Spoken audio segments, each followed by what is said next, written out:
voltamos para compreender um pouquinho de como é que efetivamente essa prática de etnocentrismo impacta numa relação social. Então vamos aqui, ó. Primeiro seria uma barreira de comunicação. O etnocentrismo cria barreiras de comunicação e colaboração entre grupos diversos, dificultando a compreensão mútua e resolução de conflitos. E isso aqui é uma parte muito essencial, porque a partir do momento em que eu coloco algo como dono da razão, a verdade absoluta, como superior, eu acabo me limando, me impedindo de desenvolver o aspecto da escuta, o aspecto da empatia, e eu acabo inferiorizando e diminuindo o outro. Então a resolução de conflitos fica muito difícil porque a gente não vai ouvir o outro, a gente não vai compreender o outro porque o outro não importa. Porque se eu estou dizendo que eu sou dono da razão, como é que eu vou dar abertura para que isso aconteça, né?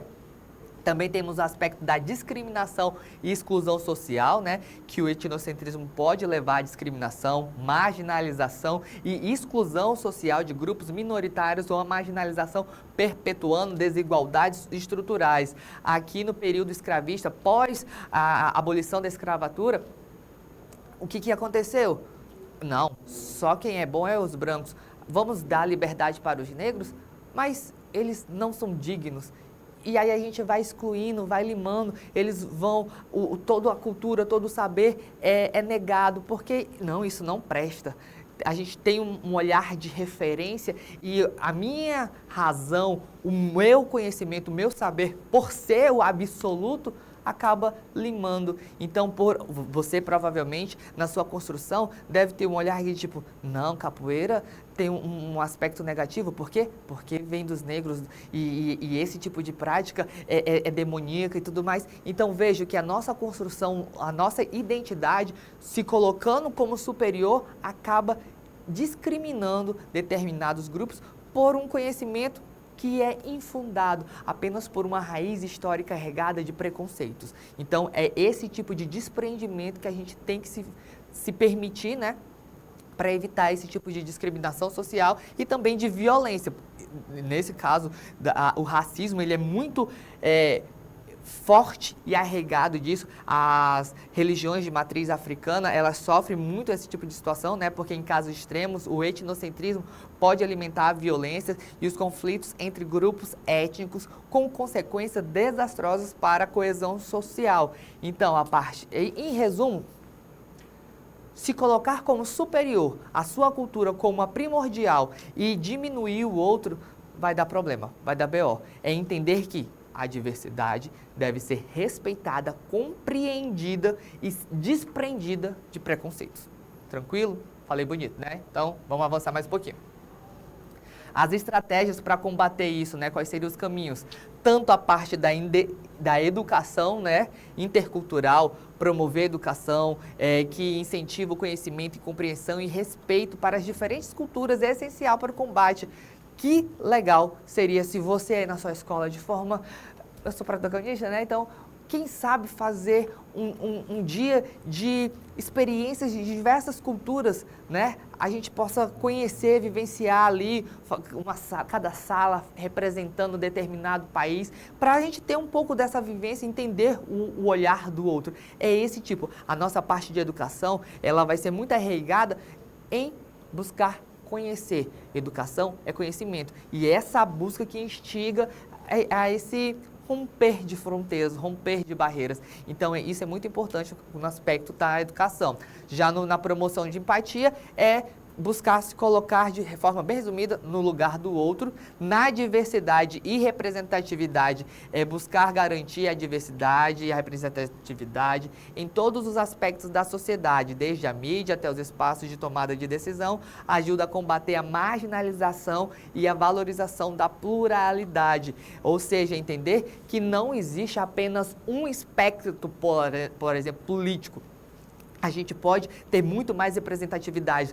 Pense que a maioria dos deputados, eles são feitos por homem. E homem vai fazer política para todos, mas é arraigada e direcionada pela sua perspectiva, porque eles entendem o que é ser homem. Mas a maior parte da população é mulher. e ela precisa ser entendida, respeitada e representada. Então veja como é importante compreender a diversidade. Então, tranquilo? Avançando. Então a gente tem aqui também a parte do diálogo intercultural, que é essa parte de promover a comunicação e interação das diversas formas de cultura. Já nessa parte de construir uma sociedade mais inclusiva, nós vamos aqui apenas elencar os aspectos fundamentais, que seria o aspecto da igualdade, o aspecto da diversidade. Empatia seria no sentido apenas de se colocar no lugar do outro, e aí isso vai nos arremeter a entender que existem diversas formas de cultura e que elas podem até ser diferentes, mas elas são iguais em um aspecto, o aspecto da liberdade. Esse aspecto de tipo, eu sou livre para exercer e ser, é fundamental nessa construção e respeito e desprendimento desse etnocentrismo, tranquilo? E aí, por fim, tem o aspecto fundamental, que é o queridinho, inclusão, criar espaços e oportunidades onde todas as pessoas se sintam acolhidas, respeitadas e valorizadas. Ou seja, incluir significa entender que o outro pode ser e ele é em plenitude, porque não existe apenas o eu, tá bom? E aí a gente finaliza aqui de forma bem resumida, que o combate ao etnocentrismo e a construção de uma sociedade mais inclusiva e justa é um desafio constante, mas essencial para o progresso e bem-estar de todos. Tranquilo? Espero que vocês tenham compreendido e buscado se desprender dessa parte etnocêntrica e entender que somos um todo, mesmo que esse todo seja dividido, mas essa divisão não pode ser colocada e nem determinada como melhor.